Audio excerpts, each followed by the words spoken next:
On recrute.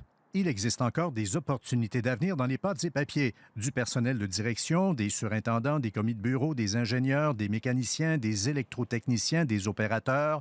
Kruger aura besoin d'une 60aine de personnes pour faire fonctionner sa nouvelle usine de lingettes compostables voisine de Wayagamack. Les entrevues d'embauche sont commencées. Les profils recherchés sont variés. Ça va être une usine qui est innovante, tout ça. Donc, c'est sûr que ça nous prend des employés qui ont un intérêt de participer à un démarrage d'usine, premièrement. Donc, c'est des beaux défis, tout ça. Ça nous prend des gens qui sont motivés, qui ont un intérêt à participer, là, des fois, dans les prises de décision, à être autonomes. Il ne sera pas nécessaire pour les candidats d'être diplômés de l'École des pâtes et papiers. De toute façon, cette école de papeterie du cégep de Trois-Rivières a cessé d'exister en 2022. C'est sûr qu'une formation en pâte et papier est intéressante parce que ça donne des compétences qu'on ne trouve plus sur le marché.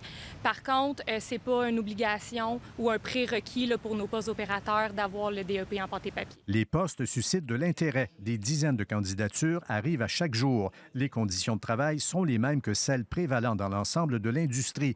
Du côté syndical, après les fermetures et les purges subies dans les usines de papier depuis 40 ans, cette création d'emplois est vraiment la bienvenue. C'est une excellente nouvelle pour la région.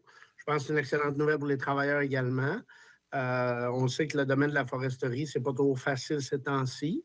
Alors, cette compagnie Kruger a eu l'intention de se renouveler un peu. Les postes sont aussi disponibles pour les actuels travailleurs de d'autres unités de production, dont Wayagamack. Certains ont déjà envoyé leur curriculum vitae. La nouvelle usine de Kruger aura une identité corporative distincte de celle de Wayagamack. Elle portera le nom de Usine de l'île de la poterie matériaux non tissés. L'investissement annoncé à la mi-mai est de 333 millions de dollars. Il comporte la construction d'une nouvelle machine.